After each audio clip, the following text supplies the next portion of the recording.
Assalamualaikum warahmatullahi wabarakatuh. Alhamdulillah wassalatu wassalamu ala Rasulillah Muhammad ibn Abdullah wa ala alihi wa sahbihi wa man walah. Wala haula wala quwata illa billah. Alhamdulillah, kita bersyukur kepada Allah atas segala nikmatnya. Dan malam hari ini nikmat yang agung yang mulia yang diberikan oleh Allah kepada kita semua adalah kumpulnya kita di sini bersama-sama mengingat Allah, mengingat Rasulullah dan menghauli Al-Habib Abdullah bin Alwi bin Muhammad Al-Haddad, mengingat seorang wali Allah yang mana dengan ingat-ingat mereka kita akan diingat oleh Allah Subhanahu wa taala. Dengan menyebut nama mereka kita akan dimuliakan, diagungkan oleh Allah Subhanahu wa taala. Kita hormati para habaib, para asatid. Hadirin sekalian, kita bersyukur kembali kepada Allah. Berapa banyak orang-orang yang saat ini dibuat lupa oleh Allah, tidak diizinkan ingat. Padahal mereka itu sama seperti kita. Bisa jadi mereka lebih baik dari kita, tapi tidak diizinkan ingat oleh Allah Subhanahu wa taala. Kadang-kadang juga kita merasakan karena ada malam yang lain mungkin kita nggak ingat Allah. Ada malam yang lain kita nggak zikir kepada Allah. Naudzubillah, kadang-kadang ada yang nggak sholat. Tapi kita dipilih oleh Allah saat ini untuk ingat, mudah-mudahan selalu dipilih oleh Allah Subhanahu wa taala. Jadi seakan-akan sebagaimana Allah memilih kita untuk ingat, Allah memilih kita untuk masuk surganya. Amin. Nah, kita dipilih ingat, baca maulid tadi dan menghauli Al-Habib Abdullah bin Alwi Al-Haddad.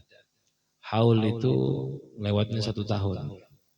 Ya, kita menggunakan haul itu digunakan untuk mendoakan, untuk mengenang. Mendoakan mayit karena di alam kubur mereka nggak bisa apa-apa lagi. Nggak bisa menambah amal baik lagi. Dosanya mereka nggak bisa beristighfar lagi, sudah. Amal baik solehnya mereka nggak bisa menambah pahala. Jadi mereka perlu doa dari yang masih hidup. Itu normalnya orang di kuburan yang meninggal dunia. Tapi kalau seperti Abdullah bin Al-Haddad, haul kita itu bukan kita memberi kepada beliau, tapi kita yang perlu dari beliau. Mungkin kalau kayak manusia biasa kita hauli, kita ngedoakan agar mereka di kuburannya aman, terjaga. Kalau punya salah dimaafkan oleh Allah agar tidak disiksa. Kalau derajatnya rendah, mudah-mudahan diangkat oleh Allah agar bahagia di alam barzakhnya. Tapi kalau seperti Al-Habib Abdullah bin Al-Haddad, kita mendoakan beliau, yang untung adalah kita. Kita menghauli beliau, yang untung adalah kita. Kita sekarang nyebut nama beliau ini berkali-kali, saya ulang tadi Al-Habib bin Al-Haddad mungkin ada 5 kalian. Ini rahmat turun berkat menyebut nama beliau. Sebagaimana diomongkan oleh para as-salaf. Salah satunya Imam Sufyan bin Uyainah mengatakan inda dzikris salihin tatanazzalur rahmat. Ketika disebutkan nama orang soleh, berturunan rahmat, banyak rahmat. Apalagi double gitu ya, kita baca maulid menyebut namanya Rasulullah, terus menyebut namanya Al-Habib Abdullah bin Alwi Al-Haddad. Beliau salah satu orang mulia, orang agung, orang hebat yang hidup sekitar 400 tahun yang lalu. Beliau lahir tahun 1044, meninggal tahun 1132 Hijriah. Umur beliau kurang lebih 88 tahun. Hebatnya beliau, karangannya banyak, punya karangan wirid-wirid, dikir-dikir yang super istimewa. Kitab karangan beliau nyaman, nikmat. Sampai kalau baca, mungkin di Indonesia yang tersebar luas ada silsilah Kutub Imamul Haddad, ada 10 kitab itu. Itu yang sangat terkenal dari kalangan beliau. Diterjemahkan sudah dalam bahasa Indonesia. Salah satunya contohnya Risalatul Mu'awana, Nasaih Ad-Diniyah, Sabilul Iddikar. Itu kitab-kitab yang dasar, yang enak. Kalau dibaca kitab beliau itu ketahuan bahwa beliau itu ngarang karena beliau itu rahmat dan kasih kepada umat. Karangannya enak, mudah difahami, dan nunjukkan hebatnya ilmu beliau. Wiritannya karangannya beliau. Sampai baca di sini Ratibul Haddad. Ya, salah satu zikir terkenal sedunia. Ada 3 zikir paling masyhur sedunia. Dalailul Khairat, Ratibul Haddad, sama Wirdul Hizbul Bahar karangan Abi Hasan Syadzili. Ini tiga ini wirid paling paling masyhur sedunia, paling tersebar di mana-mana. Dalailul khairat siapa yang nggak tahu dalail? Kalau nggak tahu dalail berarti keterlaluan orangnya. Bukan karena wiridnya nggak terkenal. Yang nggak tahu Ratibul Haddad keterlaluan orangnya. Bukan karena wiridnya yang nggak terkenal. Karena orangnya begitu jauh dari ilmu berarti. Nggak tahu Hizbul Bahar yang keterlaluan orangnya. Bukan kenapa wiridnya dia nggak tahu. Bukan wiridnya yang salah. Karena orangnya mungkin tidak kenal dengan agama dan para salaf. Ini tiga yang paling masyhur. Salah satunya Ratibul Haddad, karangan Al-Habib Abdullah bin Al-Haddad. Begitu juga beliau punya karangan Wirdul Latif, dibaca pagi habis subuh sama sore sebelum maghrib. Punya karangan Hizbun Nasr. Hizbun Nasr itu ada beberapa ya, bukan Imam Haddad aja yang ngarang, ada beberapa Hizbun Nasr. Salah satunya karangan Habib Abdullah bin Al-Haddad. Kemudian ada karangan Abi Hasan Asyadiri, Hizbun Nasr. Nah, ada beberapa ulama ngarang Hizbun Nasr namanya. Punyanya Habib Abdullah bin Al-Haddad biasanya dibaca di Hadramut itu habis sholat duhur. Hizbun Nasr. Bagus. Baik. Biasanya tuh orang kalau sakit suruh baca Hizbun Nasr cepat sembuh ya. Khususnya di bagian terakhir. Ya kafi ya wafi ya hamid ya majid irfa'anni kula ta'bid syedid waqfini minal haddi wal hadid wal maradis syedid. Itu biasanya diulang-ulang. Sembuh. Dikasih sembuhan sama Allah. Kenapa? Karena ikhlasnya pengarang. Nah anehnya hadirin. Ya, karangan-karangan tadi. Kitab-kitab tadi. Itu dikarang oleh Al-Habib Abdullah bin Al-Haddad. Habib Abdullah ini orangnya itu, kalau kita lihat karangannya banyak kan harusnya cendekiawan. Suka baca kan begitu. Harusnya kan suka belajar ke sana kemari. Ternyata kalau kita perhatikan, ya, beliau ini dari kecil buta. Gak bisa melihat. Belum 10 tahun, beberapa tahun buta gak bisa melihat. Tapi hafal Al-Quran. Rajin belajar nggak? Rajin bukan main. Cuman dengan ujian yang diberikan oleh Allah seperti itu, tetap bisa memahami. Beda loh hadirin. Orang nggak bisa ngelihat itu ya Allah kayak apa. Kalau kalian percaya besok praktek merem satu hari biar. Coba kayak apa? Bisa nggak belajar? Susah mau paham. Tapi beliau ini baca kitab. Karena orang kalau buta berarti nggak bisa baca kan, nggak bisa ngedengerin. Cuma apa nggak bisa melihat, hanya mendengar. Lain. Kita ini kalau dengarkan ceramah, kadang-kadang tuh kita mau rojaah, ngurangin pelajaran, dengarkan ceramah. Lain sama pas buka buku. Kalau baca langsung paham. Kalau dengar perlu di stop kadang-kadang. Apa tadi ya omongannya? Ngulang 1-2 kali kan begitu. Walaupun bahasanya sama bahasa Indonesia. Nah ini beliau hanya mengandalkan indera pendengarannya sebetulnya kan begitu dalam belajar. Tapi bisa sefaham ini. Ini karunia hebat dari Allah Subhanahu wa taala dan menunjukkan bahwa beliau itu enggak putus asa dalam menyembah Allah. Ini pelajaran hebat buat kita bahwa kita itu kalau dikasih ujian sama Allah, dikasih kekurangan, jangan dibuat alasan untuk lalai dalam beribadah dan belajar. Kenapa Pak nggak ke masjid? Pinggang ulun sakit. Kenapa nggak ke majelis? Misalnya asam urat kumat. Kenapa nggak ke masjid? Lagi mikirin utang. Banyak alasan kita.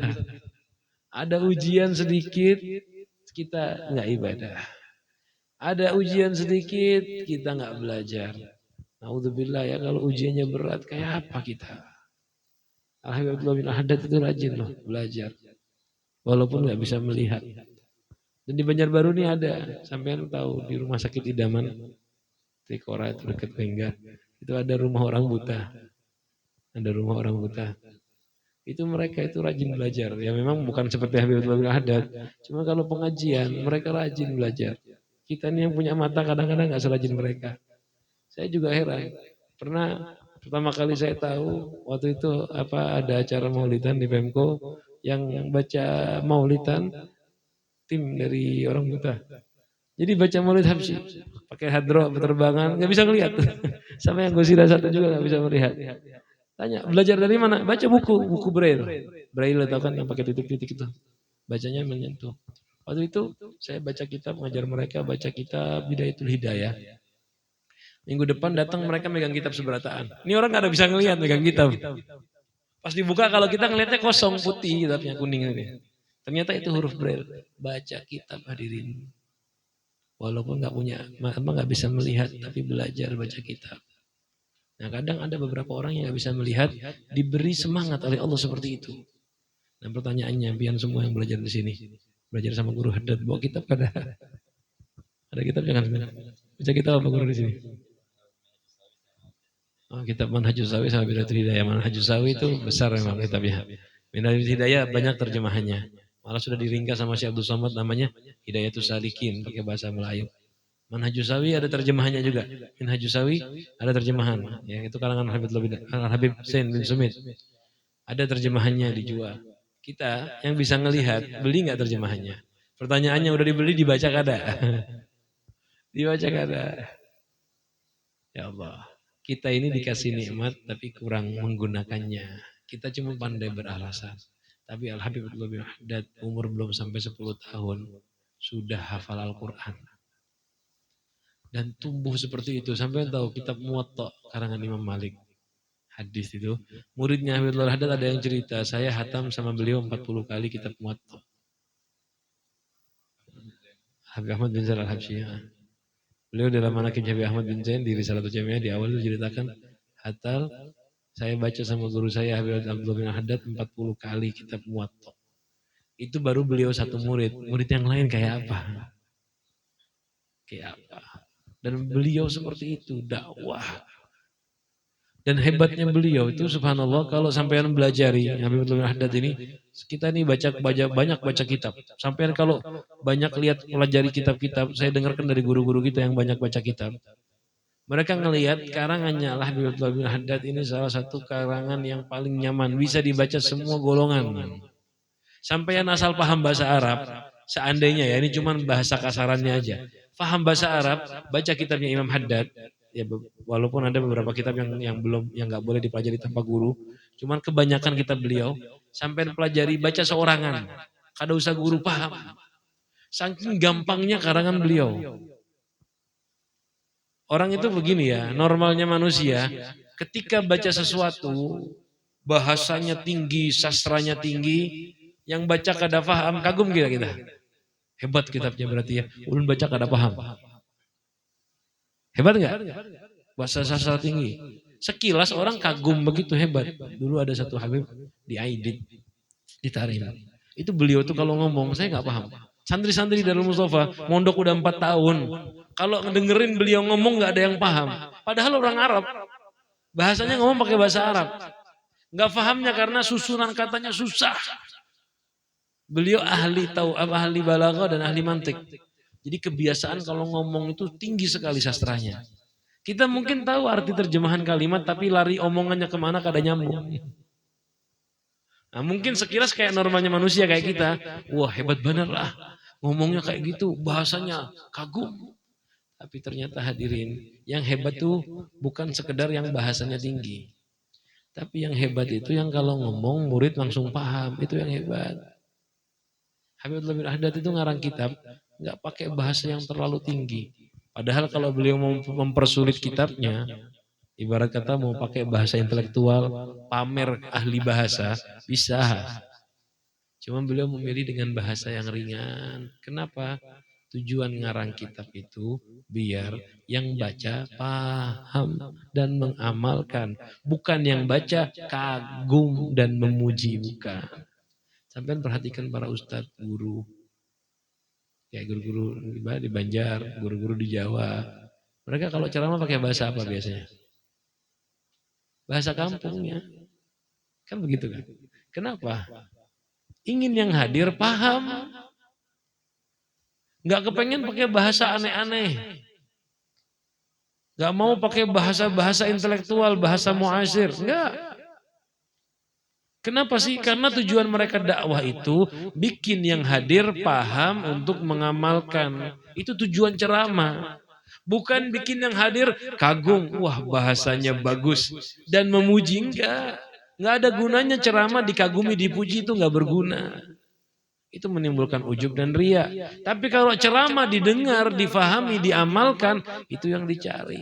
Nah itulah cerdasnya Habib Abdullah bin Haddad dalam berdakwah. Ngarang kitab tujuannya apa? bukan untuk dikagumi karangannya, tapi untuk diamalkan isinya. Hasilnya apa? Berapa banyak orang-orang menjadi baik hanya cukup baca karangannya Imam Haddad.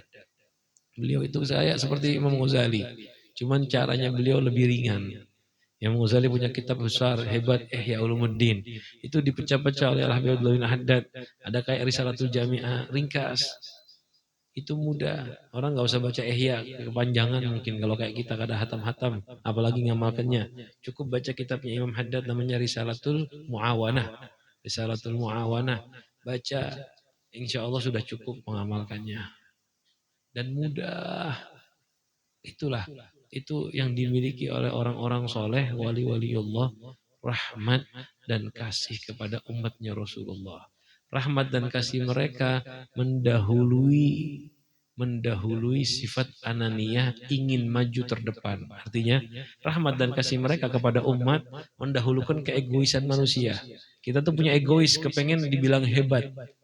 Karena kasih sayangnya kepada manusia, mereka rela, gak egois. Rela nggak ingin dibilang hebat sama orang. Rela ingin dibilang, wah kalangannya ini kayak bahasa kampungan aja. Rela kayak gitu. Yang penting orang paham. Tapi ternyata ketika dibaca, nggak ada orang yang ngomong kitabnya jelek. Semua kagum dan memuji kitabnya beliau. Karena baca, paham. Sampai yang dikasih kitab, baca kada paham. Kira-kira seneng nggak sama kitab itu? Bahasanya bagus, tapi gak ada paham. Apa gunanya? Gak ada gunanya. Nah oleh karena itu ya, ini juga menunjukkan keistimewaan Al-Habib Abdullah bin Al-Haddad. Hebat, agung, mulia, belajar tanpa mata, berdakwah tanpa penglihatan, ngarang kitab. Coba bayangkan, ngarang kitab walaupun tidak bisa melihat dan karangannya betul-betul mudah difahami. Dan nggak selain itu saja, memang ada beberapa omongannya beliau yang hebat, tapi tetap mudah difahami. Dan beliau itu sempat ngomong kepada para muridnya, inilah, ini kalau ini bab berbeda ini. Bab menunjukkan kewaliannya beliau. Beliau sempat ngomong sama muridnya, ketika saya berbicara jangan diputus. Walaupun kalian tidak paham, tunggu sampai selesai. Bingung muridnya, kenapa guru? Kok nggak boleh nanya? Abdullah Haddad bilang, saya berbicara tidak selalu dari keinginan saya. Tapi Allah mengilhami kalimat-kalimat yang gak bisa saya putus. Jadi harus ngomong sampai terus. Tunggu sampai selesai baru tanya. Jadi yang keluar ini kadang-kadang murni pemberian karunia Allah Subhanahu wa taala. Terbuktinya apa? Kalau omongan yang keluar dari hati yang bersih, yang suci, itu kan murni karunia Allah. Terbuktinya ini kelihatannya apa? Yang baca sadar. Ada tuh Allah mengilhami beberapa orang dengan kata-kata mutiara dan dengan doa-doa. Karena ada tuh orang bisa berdoa dengan doa yang menakjubkan bahasanya, kabul doanya. Ada orang yang memberi nasihat dengan nasihat yang ringkas. Ya kalau kita bilangnya kata-kata mutiara. Tapi benar-benar nggak dibuat-buat, keluar murni. Dia hatinya bersih, niatnya baik, Allah mengilhami kalimat-kalimat khusus yang enggak diwafahami sebelumnya. Diberi ilmu laduni terucap. Orang yang dengar kalimat tersebut berubah sadar. Makanya kan ada yang namanya kalaman hikam, hikmah. Itu diambil dari omongan-omongan aulia yang benar-benar gerakkan hati. Yang diambil dari omongannya aulia yang benar-benar menggerakkan hati. Nah, itu Al-Habibul Haddad sering kalimat-kalimat begitu keluar. Dan benar itu menggerakkan hati-hati para santri dan para pengikutnya. Hadirin, nah kita ini berkumpul di sini kembali syukur punya ikatan dengan Imam Haddad. Nah, dengan Al-Habib Abdullah bin Alwi Al-Haddad. Kita ini menghauli beliau. Beliau udah mulia seperti yang tadi kita ceritakan. Cuman kita ingin ikut bersandar kemuliaan dengan beliau.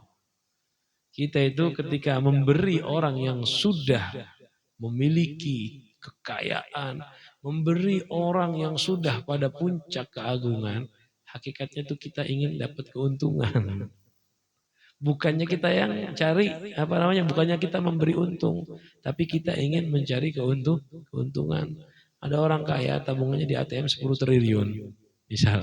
Pian kasih 100.000. Nambah nggak? Duitnya dia itu nambah nggak? Maksudnya dia tambah kaya nggak? Nggak ada gunanya. Ya nambah memang, nambah 100.000. Tapi kayak nggak ada efeknya buat dia. Tabungannya tadi misal itu kan contoh. Malah ketika kita ngasih dia duit sekian, kira-kira dia bakal balas nggak? Kalau orangnya baik bakal ngebales nggak? Bakal ngebales. Dia ngasih duit 100.000, pulang diongkosin. Dikasih sepeda motor buat pulang. Kan gitu. Dia nggak nanggung-nanggung ngasihnya. Kenapa? Duitnya terlalu banyak. Duitnya terlalu banyak. Nah begitu ini kita sekarang datang ke sini modal sedikit. Modal capek sebagian. Sebagian ada yang bantu-bantu mungkin ngeluarin sedikit hartanya. Ini kalau dibandingkan dengan pahala kita pulang, bawa berkat, ingat dengan Al-Habib bin Haddad, ingat dengan Rasulullah SAW, hasil kita lebih banyak. Sebetulnya kita untung, tapi kita nggak tahu untungnya berapa nanti di akhirat. Nah, jadi bersabar, jangan buru-buru ingin tahu nomor rekening akhirat itu dirahasiakan. Nanti kita tahu rekening kita jumlahnya berapa setelah kita meninggal dunia. Nah, mudah-mudahan yang ringkas ini bisa bermanfaat buat kita semua. Tambah cinta dengan Al-Habib bin Al-Haddad, tambah cinta dengan kakek beliau Rasulullah SAW, dan mudah-mudahan kita bisa istiqomah baca ratib, istiqomah belajar ilmu agama, istiqomah mendekatkan diri kepada Allah Subhanahu Wa Taala. Mudah-mudahan yang kita baca bisa bermanfaat, yang kita sampaikan bisa bermanfaat, bisa mencontoh Al-Habib bin Al-Haddad dalam semangatnya, taatnya, ibadahnya, dan mudah-mudahan malam hari ini kita kumpul menghauli beliau, kita dapat nafahat dari Allah Subhanahu Wa Taala berkat beliau, diberikan oleh Allah Subhanahu Wa Taala kekuatan beramal seperti kekuatan beramal beliau, dan mudah-mudahan beliau yang kita kirimi doa saat ini ingat dengan kita khususnya di akhirat nanti sehingga bisa mendapatkan bantuan syafaat dari beliau. Mudah-mudahan yang kita sampaikan bisa bermanfaat. Mohon maaf kepada para habaib, para asatid. Hadza minni wa lakum minkum. Assalamualaikum warahmatullahi wabarakatuh.